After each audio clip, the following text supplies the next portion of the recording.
tous, donc j'espère que vous allez bien avec ce joli temps ensoleillé. Je vais vous présenter la recette de libo keyangolo. Donc c'est le poisson-chat en papillote, bien pimenté, tout ça et tout bien assaisonné. Donc moi j'ai laissé tremper mon poisson-chat, je l'ai laissé tremper plus d'une heure, regardez bien. Vous voyez, on voit toute sa saleté qui s'enlève. Je l'ai laissé tremper dans de l'eau un peu tiède avec du citron et du vinaigre. Maintenant, je vais vous montrer comment faire pour le nettoyer parce qu'il y en a beaucoup qui ne savent pas comment faire pour le nettoyer ou bien qui ne le nettoient pas très bien. Donc, déjà, j'enlève le surplus là, comme ça.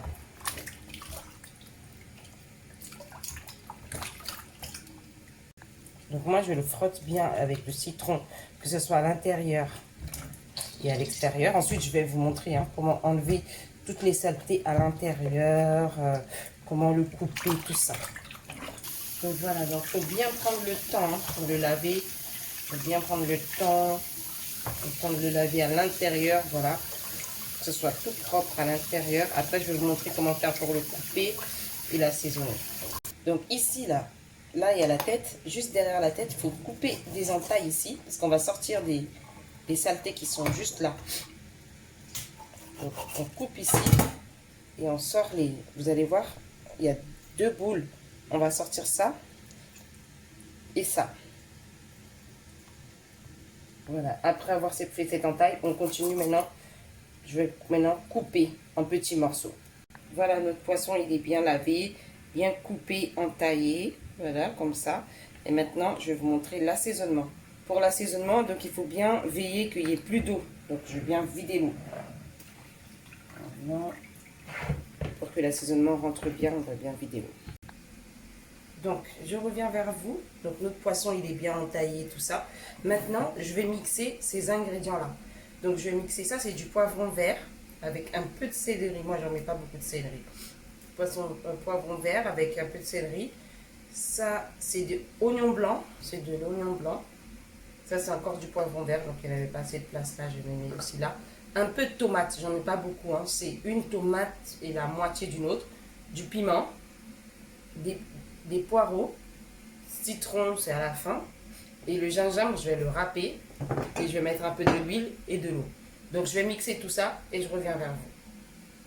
J'avais oublié de vous dire aussi, j'ai du cube, de l'ail, poivre blanc et du sel pour assaisonner tout ça et assaisonner le poisson ensemble. Tous mes ingrédients à l'intérieur de mon Moulinex. Je rajoute mon cube. Vous mettez le cube que vous voulez. Il y en a qui mettent cube crevette, cube nanani.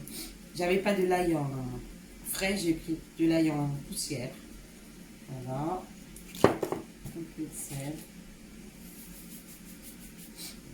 Et voilà, je vais mixer tout ça. Donc comme vous pouvez le voir, vous voyez que ma sauce, elle n'est pas, mon mixage en fait, il n'est pas rouge, il est plutôt vert. Donc c'est comme ça que je voulais. Il faut que mon mixage il soit vert. Il y a de la tomate, mais la tomate, elle sort comme si elle était verte en fait. Voilà, je rajoute tout ici à l'intérieur. Donc ça pique.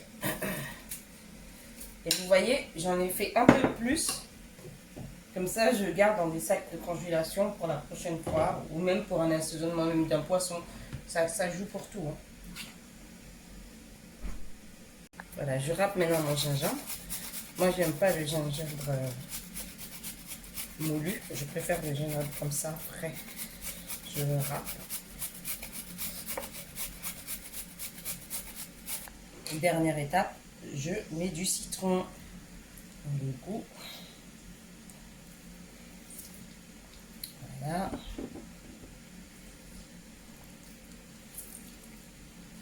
Excusez-moi, j'avais oublié de vous dire, moi je rajoute un peu d'huile d'olive. Il y en a qui mettent de l'huile normale. Moi j'aime bien mettre de l'huile d'olive, je trouve qu'il y a plus de goût. Donc voilà, j'ai goûté la soupe. Vous pouvez déjà voir que ça fait, c'est même pas encore monté sur le feu que regardez la soupe, elle est très bonne. Elle est bien. On sent que c'est une bonne soupe verte. Donc voilà quoi. On va laisser poser comme ça. Moi, je laisse poser environ, ça dépend, 2 heures, 1 heure et demie. Voilà, je laisse poser et après je vais vous montrer comment on va les former en papillotes et les mettre au four.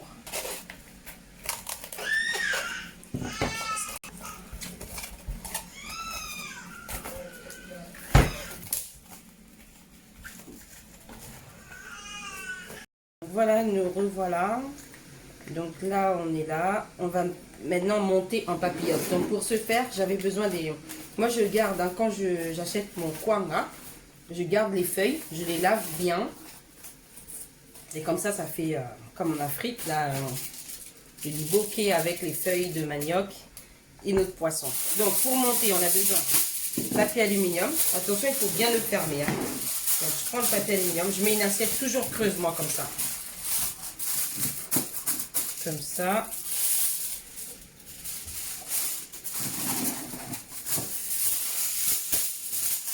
Donc, quand tu as mis comme ça, l'autre feuille, tu le mets comme ça.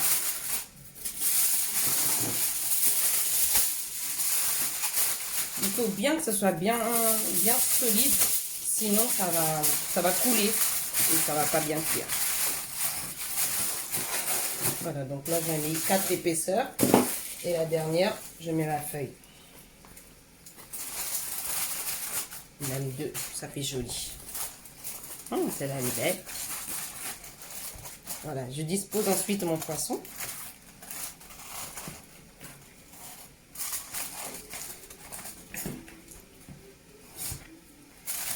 Avec sa sauce.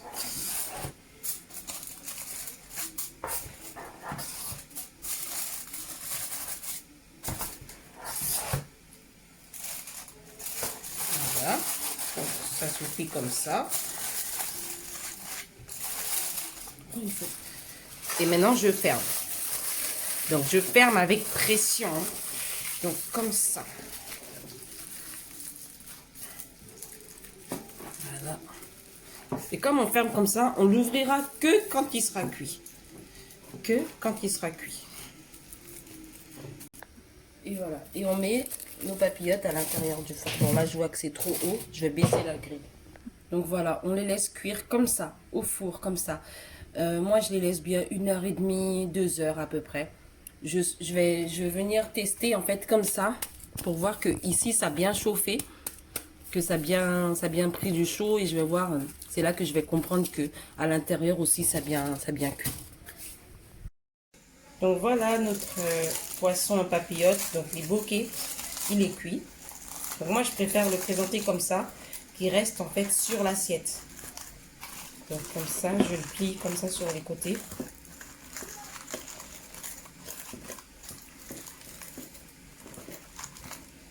Il reste comme ça. Cela fait plus joli. Je trouve qu'on garde toujours la papillote. Voilà.